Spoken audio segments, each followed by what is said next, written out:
Very good evening to all of you, and thank you so much for staying with us this Friday evening. But you wouldn't want to miss this conversation with Dr. D. Subbarao. There's no better way to spend a Friday, literally.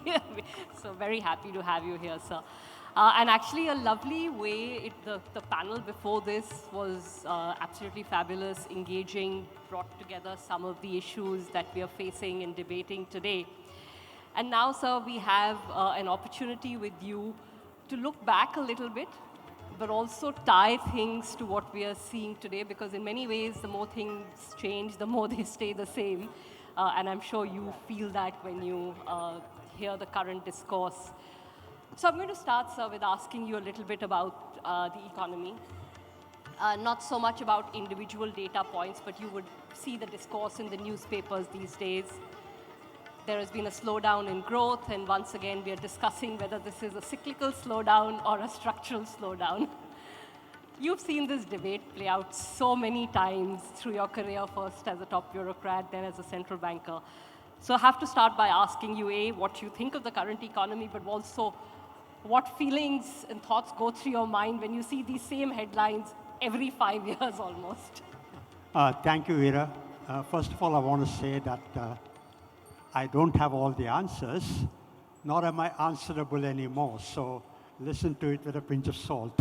The question about whether the slowdown today is structural or cyclical, opinion is divided. Some people think it's cyclical, some people think it's structural. People who think it's cyclical argue that there's global headwinds. There is 2 wars going on in Ukraine and the Middle East.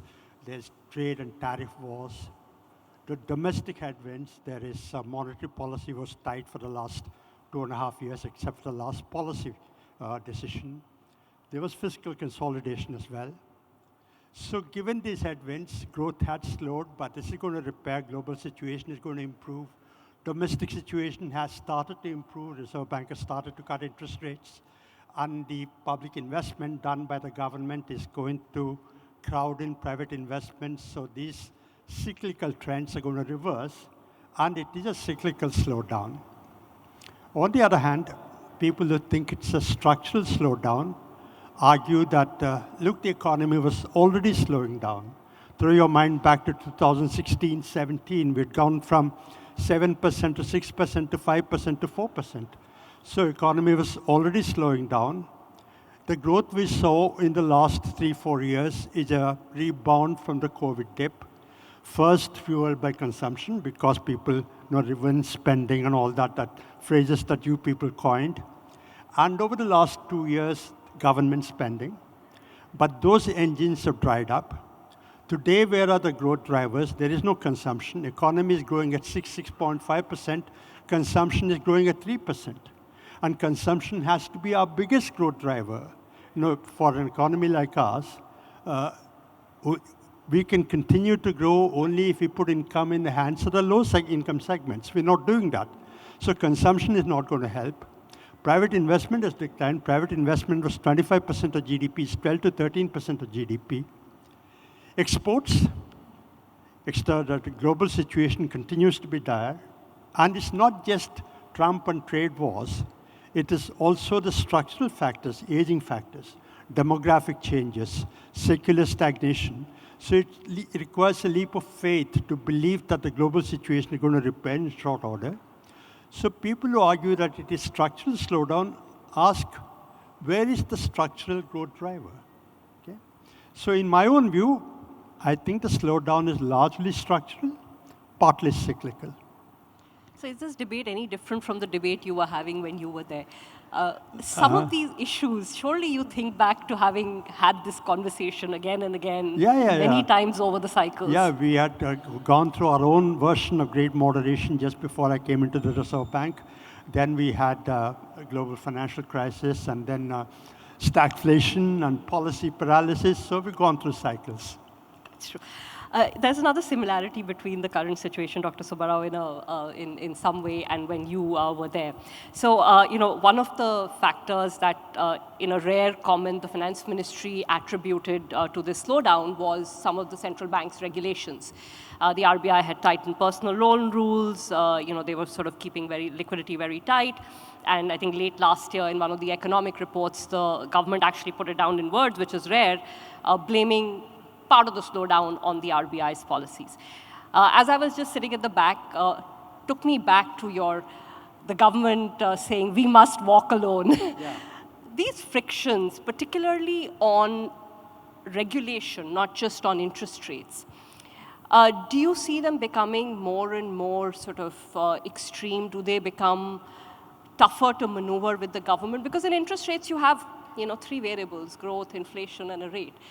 But a judgment on regulation is very difficult to make, right? On whether it hurts growth, whether it's prudent right now for future gains. How did you deal with that in your time? You're talking about India or around India, the world? India. India. See, differences between central banks as monetary authorities and in the case of the RBI as a regulator and the government are somewhat hardwired into the system. Hardwired? Yeah, because there is the issue of monetary policy, the growth inflation trade-off that was discussed in the earlier session. We can get back into that if necessary. But that trade-off is always there because there is a horizon difference. There is the government which has driven by electoral cycles, a short-term horizon where there is the central bank which is enjoined to take a long-term view. So there is that horizon difference which creates a friction between the government and the central bank. It plays out around the world, it's played out in our country as well.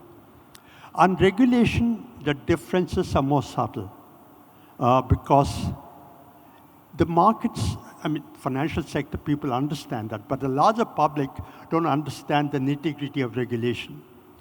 And government's interests on regulation are varied, actually they don't have, my own experience is that the government doesn't have an interest on a specific regulatory issue. They have an interest in generally regulation being loose enough to drive economic growth, somewhat akin to the growth inflation trade-off, but they don't play out as prominently. In individual cases they might, okay, but they don't play out as prominently. Yeah. But do you not think that, and the chief economic advisor made this point in his economic survey this time around, that there needs to be a clearer way to do a cost-benefit analysis of regulation? And I'll tie it back to your period as well in a minute, but is that something that you think is a direction we need to take? Is that something that, something you debated during your time as well? Announcing a regulation will have some impact today. It will have another impact, 2 years, 3 years down the line. And again, stakeholders will have different reasons to want it or not want it. No, it's very appropriate that we are discussing this when lots of students are here. Of course, we must have a cost-benefit analysis, but if we can have a cost-benefit analysis, it's very difficult to quantify costs and benefits, especially putative costs and benefits of a particular regulation. Regulators do that, and the RBI does that to some extent. I'm sure that the other regulators in the financial sector do a cost-benefit calculus, but not in exact numbers because it is difficult to quantify what would be the cost if a regulation had been implemented or had not been implemented. And if you ask the regulators to quantify every cost and every benefit, I don't think they can move forward. It's very difficult. So just to put the one proposal that was there in the economic survey was to say that there is a board-level committee which at the RBI or at SEBI which weighs some of these cost benefits. Sorry to throw this at you, but would you be in favor of something like that, or do you think it will delay regulations too much? And excuse me? Do you think, a cost-benefit analysis done at the board level, at the regulatory board level? Because I think the concern here also is that one person is making the judgment. Should there be a bigger judgment at a board level of the regulator? I have no experience of that. But the Reserve Bank is a fountain of knowledge. The hierarchy is data to information to knowledge to wisdom. And I think the Reserve Bank has the capacity internally to move forward, to move higher up there. Having a consultative body is good. Just like the Reserve Bank consults stakeholders before monetary policy decision, they do consult regulators, maybe not on as systemic a basis, But they do consult regulators, they do consult markets, stakeholders on an informal basis, on an individual basis, and that feedback is reflected into a regulation. Whether that should be formalized, I am not very sanguine about that because it might tie the regulators' hands. They need that flexibility to act as an institution without having to be tied down by a decision of a body that is external to the Reserve Bank, because I didn't have an MPC when I was there. Yes, you didn't. But now there is an MPC. We had something like the Technical Advisory Committee. It's not exactly an answer to your question, but I want to say this as well. And the TAC minutes we used to put out, one of the charges or criticism against me was that most of the time I did not agree with the advice of the TAC. And many of the members of the TAC were put off. Like they thought that we were disrespecting them, that we had consulted them, but we were not following their advice. The response I gave to them was that as the governor and as the Reserve Bank, we have more information than other people. Okay? So when I act, I'm acting with, from a much larger universe of knowledge than do individual consultants or individual stakeholders. So there is bound to be a difference of opinion between outsiders and the central bank or a regulator which has enormous amount of knowledge coming in. It's not just people like you coming and telling me. There is so much of information you get when you're inside the system just by a process of osmosis. If I come into a conference at the doorstep, somebody might tell me something. That'll stick in my head. So there's a lot more information input into a regulator's head that happens as part of the job. Okay, that's why there's bound to be a difference between experts and regulators. So you're basically saying if you tie the regulator down too much in too many processes, well, I'm saying there is a downside to that as well. I'm also saying that regulators are operating from a larger and deeper universe of knowledge.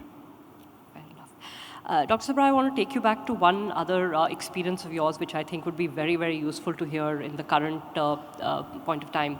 And this is something you have publicly admitted, that there was very rapid loan growth, which then led to an NPA crisis later. And perhaps somewhere you sort of thought that could things have been done differently, although in retrospect, it's always easy to make that. Currently, we're in a period, and in the morning, Dr. Rajeshwar Rao was here, and he was talking about how technology could potentially lead to excess financialization, lots of loans, small loans, just credit for personal consumption. And there is pressure. The RBI wants to try and curtail that, but that was one of the reasons the economy did slow. How do you balance that? How did you deal with it when you were faced with that very rapid loan growth, where you knew that if you perhaps came in and stopped it, you would then be blamed for a slowdown? Yeah. It's very difficult to identify a bubble in real time. I mean, this is not just in India. It's been proven by experience. If, in fact, it's possible for anybody to identify a bubble building up in real time, we would never have a crisis. And people have, I think, some Nobel Prize has also been given for this, that the financial system can withstand pressure much longer than people expect it to, right? So pressure builds up to a point where when implosion happens, it's catastrophic. That's the nature of the financial system. And so when we were talking about NPAs in real time, we did, I accepted responsibility for the buildup of NPAs, which started in my tenure as the Reserve Bank governor. But again, this is not so much to defend myself, but to explain, which is that it is difficult to identify a bubble because there's always a worry that you're anticipating a problem that doesn't exist. Like just as you mentioned, I fear NPAs building up and scorch the system, and I'm actually cutting down growth. So how do you balance that? Are you making a correct judgment about this? And NPS built up during that time for a number of reasons. A lot of people attribute it to crony capitalism. Crony capitalism was only one of the reasons. I can go on citing all those reasons, but that's not the point here. The point is that it is difficult to predict a bubble building up in real time, so they build up to at least the risk level before you identify them. I'm curious, did you have pressure from the government at that time to keep that loan growth going? I'm just curious to know. No, not on that front. Not on the central bank, certainly. People have talked about it, but certainly not on the central bank, no. So I'll come to the growth inflation trade-off, which was being discussed, and I think Poonam ma'am made a really important point that these frameworks can't be static. I mean, you have to keep evolving with the times. How do you see the current inflation targeting framework? Do you see it as appropriate even now? Do you think that there is rethink needed either on which inflation to target or what the band should be or how frequently it should be revised? In the current context of this growth inflation debate, where are you on the framework? About inflation targeting? See, the objectives of monetary policy are price stability, growth, and financial stability. Price stability, growth, and financial stability. But these three objectives do not rank pari passu. Price stability takes priority over growth and financial stability. So under the inflation targeting framework, if inflation is beyond the target, the primary responsibility of the central bank is to bring inflation to the target range. But once inflation is in the target range, the central bank is enjoined to keep in view financial stability and growth concerns. The criticism against inflation targeting framework has been that in its obsession of delivering on inflation targeting framework, central banks are sacrificing growth. Particularly, the Reserve Bank is sacrificing growth. Therefore, there must be a review of the inflation targeting framework. I don't believe that we must throw away the baby with the bathwater. We must, I worked in a pre-inflation targeting framework. I believe the inflation targeting framework has been a force for the good. So I don't think we should throw it away. But we should see how to marry concerns of growth and inflation and how to manage the trade-off. People believe that there is a trade-off between growth and inflation. When inflation is above target, central banks raise interest rate. The purpose of raising interest rate is actually to cut demand. Yes. And when you cut demand, growth goes down. So there is some growth-inflation trade-off inbuilt there. But that trade-off, that tension, is only in the short term. In the long term, low and steady inflation is a necessary condition for growth. I also want to say this. In a poor country like India, out of 1.4 billion people, 800 or 900 million people are low income. For them, inflation hurts more than growth. And I think it's very important that we keep our focus on inflation. The other debate has been, even though you've not asked earlier, in the earlier session, this question came up about core inflation, headline inflation. See, there is a problem about the appropriateness of the CPI basket. It needs to be revised. But the fact remains that food is a big component of India's inflation basket because 900 million people live at that level. Food is a big component. It is food inflation that they experience in the market every day. It is food inflation that sets market expectations. To believe that RBI must target an esoteric number that people don't relate to, but abandon food inflation, I don't think is correct. So we must continue to target headline inflation, but change the basket if necessary, simply because we are a low-income country. So, but actually, before we went to inflation targeting, many of you were cautious, you, Dr. Reddy, because you knew that there would be situations in India where food prices would go up because of supply shocks, which is what happened last year. There was, heat-related disruptions which pushed up food prices. Core was very low, but they had to keep rates high, and you had, perhaps some amount of the slowdown you're seeing now is because rates remained high. Those dilemmas will remain with inflation targeting. Do you sometimes think that the multi-indicator approach was better? There was more flexibility with the central bank? I don't think so. No. See, the multiple indicator approach was something I worked under. I think it gives too many degrees of freedom to the central bank. And it makes it difficult for the market to predict how the central bank will behave, because no matter what you do, you can justify. And there is somebody like analyst like you who will justify whatever we do. I think there must be more accountability from the central bank about what their targets are, where they're heading. So I think the inflation targeting framework, what's and all, is still better than the multiple indicator approach, even though I enjoyed that freedom. Okay.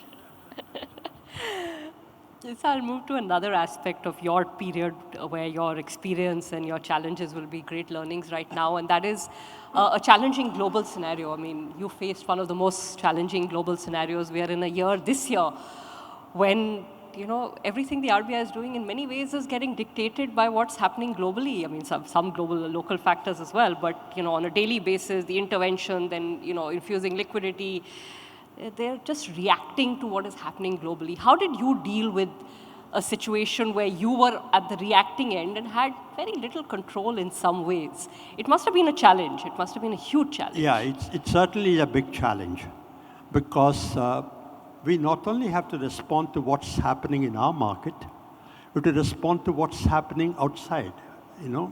During the global financial crisis you referred to, in fact, this is the point that emerging markets consistently made in the G20, in the IMF meetings, etc., that the crisis originated because of some sins committed in America and in advanced economies. Okay, we were all one system, it transmitted around the world, so we got hit as well. But you, America, Europe, you're responding to your situation, whereas we have to respond not only to what's happening in our market, but what you're doing. So you must tell us. Not that the Fed will call me up and say, okay, Governor, RBI, tomorrow we're going to cut interest rate. That's not the point. The point is that we must know beforehand how you're reading the situation. And to their credit, I must say that the US Federal Reserve and the Treasury actually responded to that. They used to have a conference call of emerging economy central banks and tell us their understanding of their situation. If you read the Federal Reserve statement, their FOMC statement, RBI MPC statement, RBI MPC statement is 2-3 pages. It has 3 paragraphs on the global situation. The FOMC statement, does it have anything on what's happening in India? What's happening in Korea? In one G20 meeting in Korea, one central bank governor of an emerging economy, I would not name him, he actually asked Ben Bernanke, Ben, when we do our policy, we say, what is happening in America? What's happening in China? What's happening in Japan? Do you ever think of us when you do your policy? And the response was a sheepish smile. Okay? So we do have to respond to global situation. That's a given, that we are takers of the global situation. We do not create the global situation, not yet. I hope we get there sometime. What do you think of the current situation, Dr. Subbarao? Massive changes possibly in trade, in supply chains, in tariffs.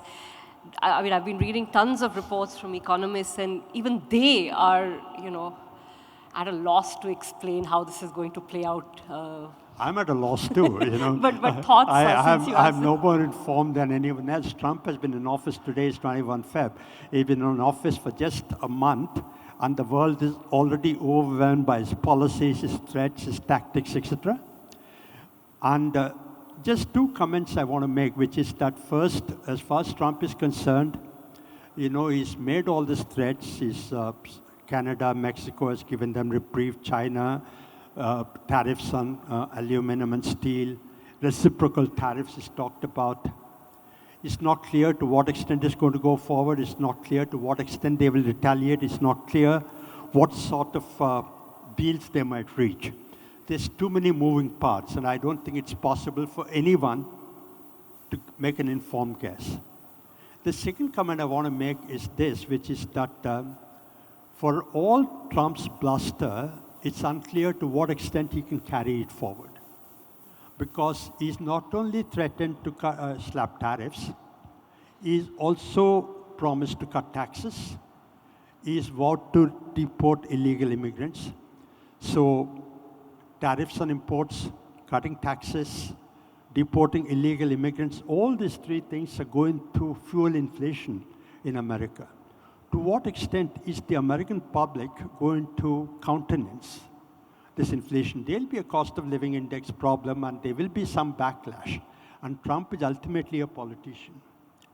And the ostensible objective of Trump's threats or tariffs or whatever is to reshore manufacturing to America, generate jobs in America, and reduce America's trade deficit. It is not clear that it's going to achieve this. In fact, what might happen is the opposite. Because of tariffs on Canada, on Mexico, on aluminum and steel, the cost of car manufacture in America is going to go up. Production might go down, some jobs might go down. So jobs will go, manufacturing will not come back, trade deficit might actually increase, and Trump is ultimately, I think, a captive of what happens on Wall Street. Wall Street is going to react to this. So it's not clear that he will carry through all this bluster. And we in India and around in emerging markets, we've got to be prepared for that. How do you think we can be best prepared? I mean, just not in terms of individual policy decisions, but do you think there is sort of, coordinated monetary policy, fiscal sort of, package or statement that needs to be made? Monetary policy, fiscal policies are concerned, but about tariffs, The point is, from an Indian perspective, America is a big deal because America is our largest trading partner, is one of the few countries with which we have a trade surplus. From an American perspective, we're a small player because China, Mexico, and Canada account for more than 2/3 of American trade deficit. India accounts for just about 3.5%. So we're a small player. But Trump has still threatened, and this not only when before Prime Minister went there, while the Prime Minister was there, after the Prime Minister came back, he's been threatening India. And we've already made concessions during the budget, before the Prime Minister's visit. During the Prime Minister's visit, we promised to import more energy, more defense. We're talking about an FTA. We're talking about actually reducing our trade surplus with America.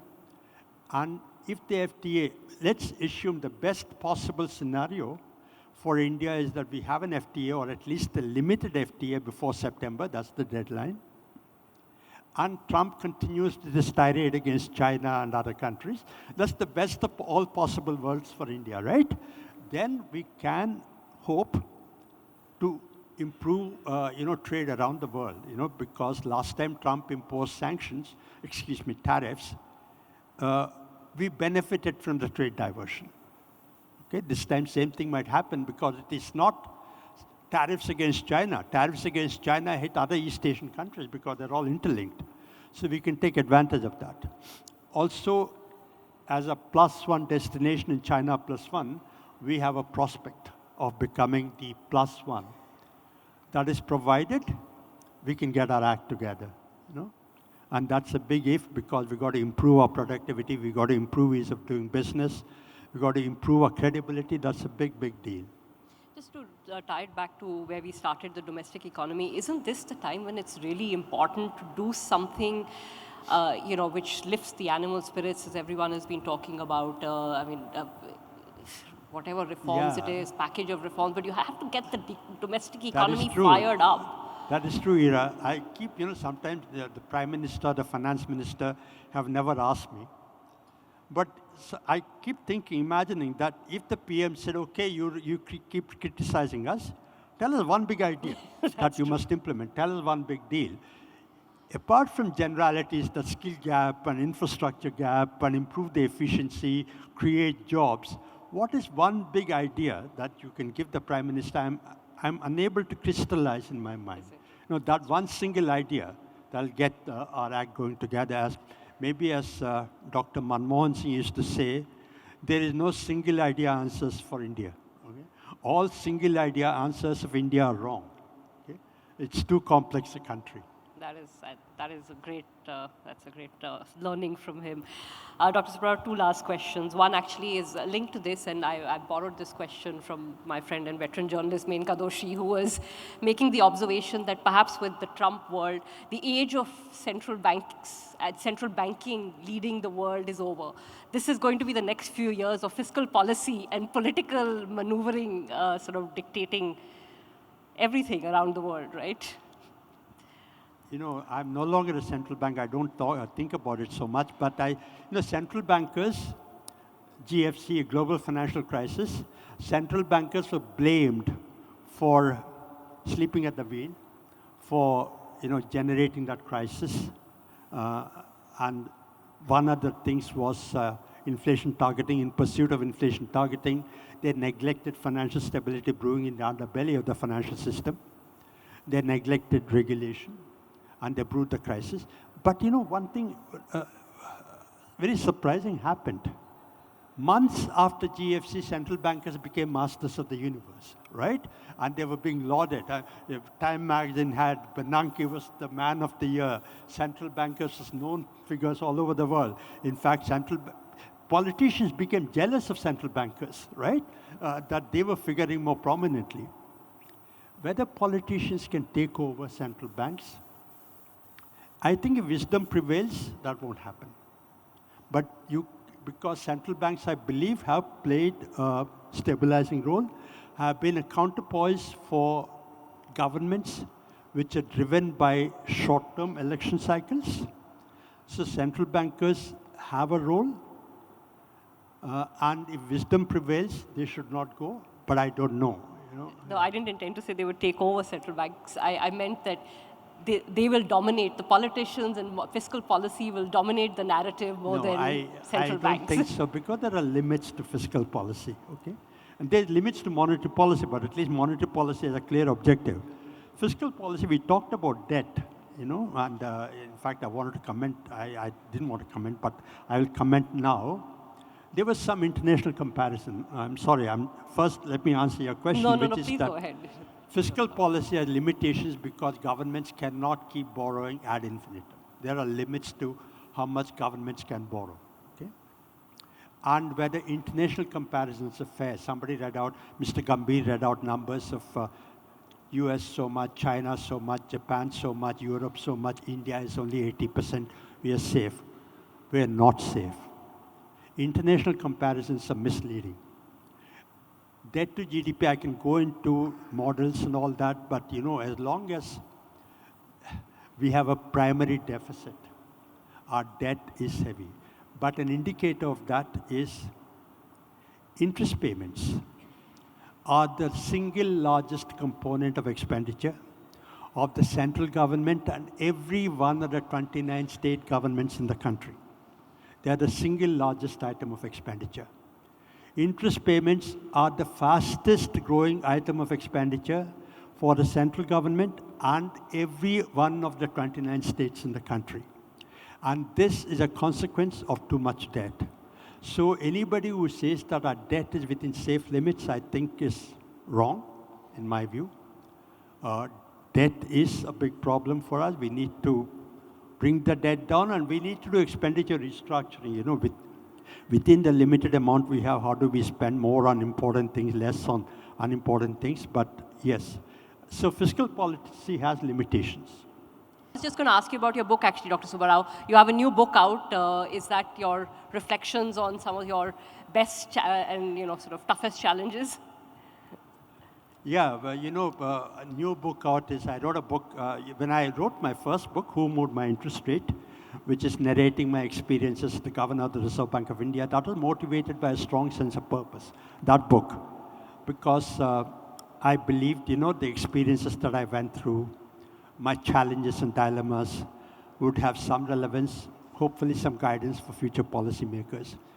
And some people, especially young people who read that book, said, "Sir, why don't you write a book about your entire IAS career?" I pushed back against that suggestion because lots of civil servants have written. I've been basically a civil servant since I became a central banker late in life. And civil servant memoirs are a crowded genre. I was not sure I would add value. But during COVID time, I started writing, and that book came out, and it had a mixed reaction. But I did write about some of my experiences. If you give me 2 minutes, I will tell you. People have asked me, which has been your most challenging assignment? People expect me to say, being the governor of the Reserve Bank of India, being finance secretary to Government of India, being finance secretary to the state government. Actually, because lots of students are here, they ask me these questions. One of my most challenging assignments has actually been bottling liquor. Okay? So in my IAS career, I had the responsibility, a job of bottling liquor.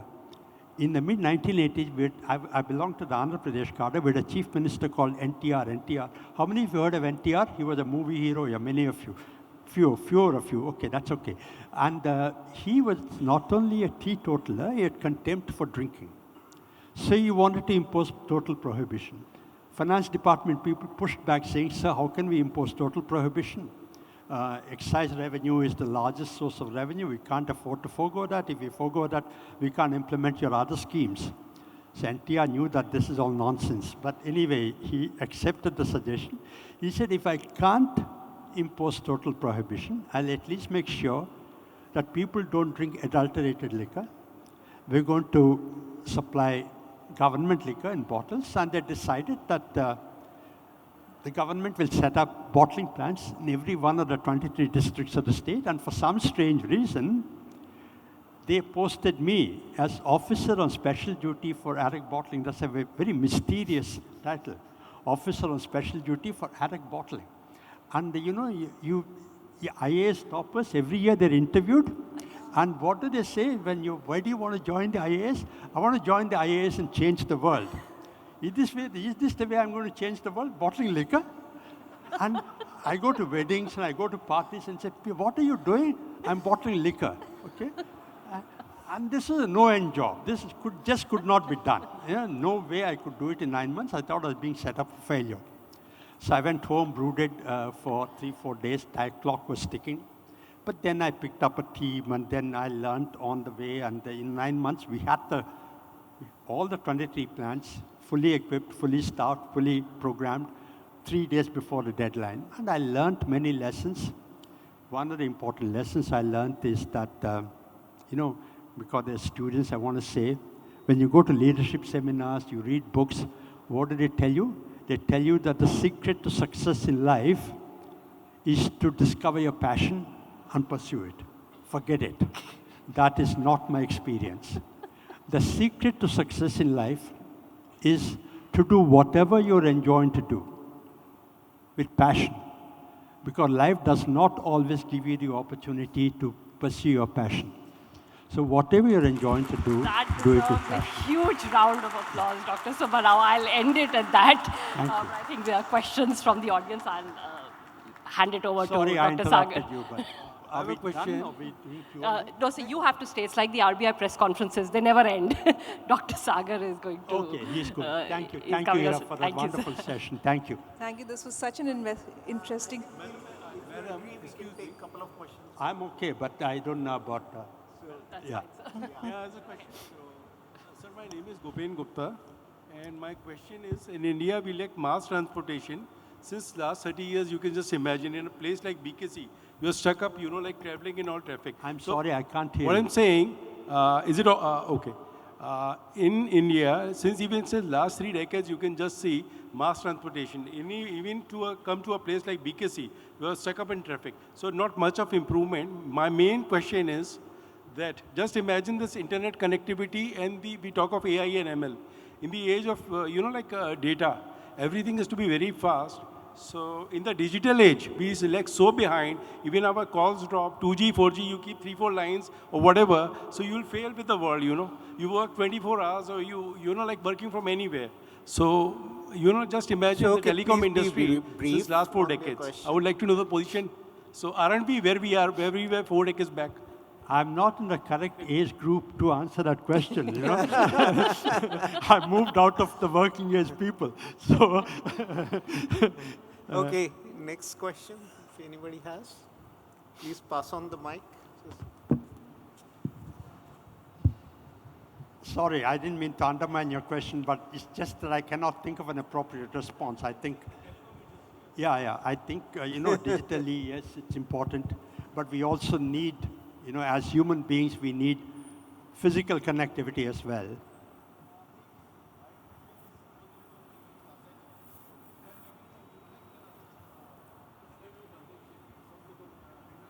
Yeah.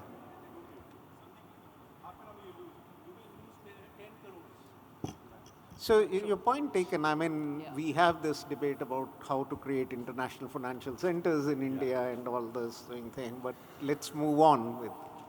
Mr. Subbarao, thanks for this, insights that you shared with Ira. Look forward to reading your book as well. You've been RBI governor at a very difficult time at that point of time, and you didn't have a MPC to guide you, but RBI, obviously, internal members were there. My question is, how do you see the role of forward guidance? Forward guidance because the world has become so uncertain. Currently, RBI, I think, is not giving any forward guidance because we don't know after 2-3 months what will happen. And in advanced countries also like ECB and all also has reduced the role of forward guidance. So in your view, going forward, that was a key tool for monetary policy. Yeah. Forward guidance was a very fashionable idea, in fact, a sexy idea that came up during the GFC. And, it started when Bank of Canada, but everybody thought that giving forward guidance is not just an obligation, but also helps the central bank take on some accountability for the outcomes of their policies. But then central banks found over time, including during my time, that you're tying your hands by giving forward guidance. Because markets want specific forward guidance. Markets want forward guidance in times of pressure. Central banks are least able to give more specific guidance during times of pressure. So there is an asymmetry there, what the markets demand and what the central banks can supply. It's not just the experience of the Reserve Bank of India, it's the experience all around. Like, for example, just to put this in context, the Bank of England said that they will start cutting interest rates when unemployment comes below a certain level, which they said is unlikely to happen before 2015. Actually, unemployment came below that level in 2014. But the Bank of England was not able to act on their forward guidance. But they tied their hands by giving a very specific guidance. So there is that tension there. And it lies to the intelligence of the MPC and the central bank management to give some guidance that is of some value to market participants. Not too much English, as they say, English that is adds value. But, how do you communicate that? Just to give another example, sorry for saying, because examples make things clear. In the Reserve Bank of India, we wanted to say, by this policy action, the rate has moved close to the neutral rate. So we were worried, not worried, we discussed for about 1 hour whether we should say close to the neutral level or closer to neutral level. That's just one letter. Close to neutral level or closer to neutral level. It made an enormous lot of difference. Okay? So central bank is agonized about language, about communication, not only about what they say, but how the market might receive it. And every central banker has had communication follies, including me. So I can endorse this because on the MPC, my experience was similar. When we were discussing resolution, I mean, each word, it almost one full day goes fighting over these kind of minor languages difference. But, they make a huge difference. I mean, Uh, there are clear examples like Mario Draghi's whatever it takes, which saved the euro area. So sometimes the forward guidance works, but there are others like Ivan's rule, which backfired badly for the Fed. So we don't have a prior notion, but I think a state-dependent forward guidance may be much better than time-dependent forward guidance. If you just let me make one comment on this. One thing they teach in communication is you say something to the other person and say, what have you understood? Okay? Like, what have you understood from what I said? That is communication. A central bank, by definition, cannot do that. It cannot say that I'm going to say this, what have you understood? It cannot go to the markets and say, tomorrow I'm going to say this, what will you infer from this? So that's not possible. So central bank is tied in communicating. Okay, can we end, or one last question, please? Because we also good people evening, are waiting sir. to go back, So, yeah. given the transport bottlenecks which have already been discussed here. Yeah. Yes, so this question might be a little controversial in nature, but I'm interested to know the impact of freebies on a government's fiscal policy. And the follow-up to that is at what point, at where do you draw the boundary between a freebie and necessary or social welfare? And the first question? The first question is was basically the impact of on freebies monetary on policy. Yeah, that's what. Okay, let me answer the question on freebies which I've got, which is that I have written about it, I've said it, which is that, there is competitive populism, especially at the state level. We saw this in Maharashtra election in this state. We saw this in Delhi election. We are not sure they're paying off anymore because if every party is competing and offering, no party gains, okay? It's a lose-lose situation. I admit that in a country like ours, where 900 million people, as I said, are vulnerable, maybe 200 to 300 million people live at levels which are subsistence level. There is an obligation on the government to give some sort of support, safeguards, but there's got to be limits because these freebies are at the margin being financed by borrowing. And borrowing, by definition, has to pay for itself. A debt has to pay for itself. If you take a student loan, your earning in the future has to pay for it. But states and even the central government are borrowing to finance these freebies. Where's the money going to come from? Okay? If it's all being spent for consumption. So there's got to be a code of conduct, limit on this. The Prime Minister made a statement 3 years ago saying that Revdi culture must go. Within 2 weeks of that, the BJP was the leader in the UP election offering freebies. Okay? So I think every party in the country is guilty, every state government is guilty, the central government is guilty. Nobody is going to ring the bell because everybody, no party, no government is going to say we're going to restrain ourselves. There's got to be a code of conduct, and that's got to be engineered by the central government. I think the finance minister, the prime minister must say that we're going to have a dialogue with the state governments, and we need a code of conduct, just as we've had GST, center-state collaboration, just as we've had FRBM, center-state collaboration. We must have a code of conduct on freebies. Okay, sorry, one last question because we have to give lady the chance. I mean, Yeah, so some lady, that please. Hello. Where's the girl? I cannot see. Short question. Hi. Please stand hello, up. Sir. So my question is, do you believe that recently there has been a lot of inflow of funds to the stock market, especially so earlier this day there was a discussion on how the bank deposits rate have been falling and the investors have been diverting their funds to the stock market. And so do you believe that the stock markets in India are inflated in the sense that a lot of transactions are only happening in the secondary markets, but those funds are not really getting translated into the more productive section of the economy?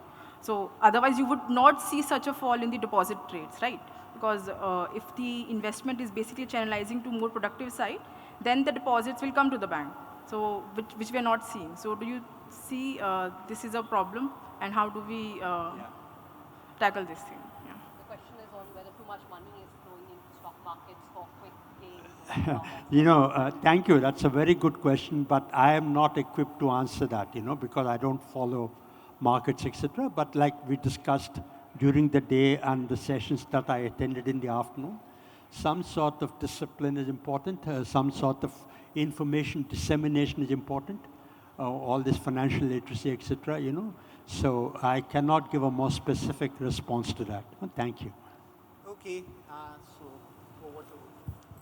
Thank you so much. What a fantastic way to end this eventful day. Truly honored to have you here, sir.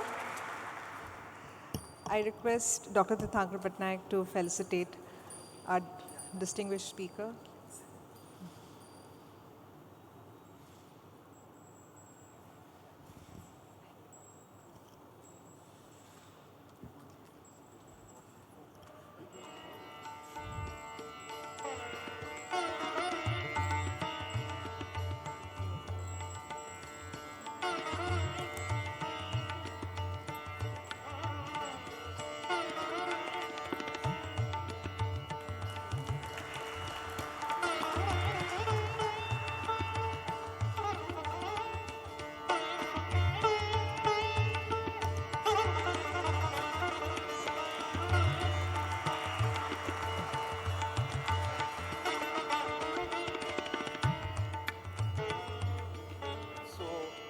Such a spicy valedictory address and discussion, some spice from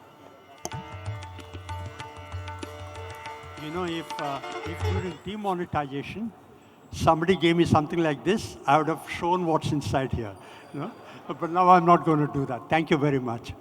So let me bring it to the close by thanking all of you for having come here.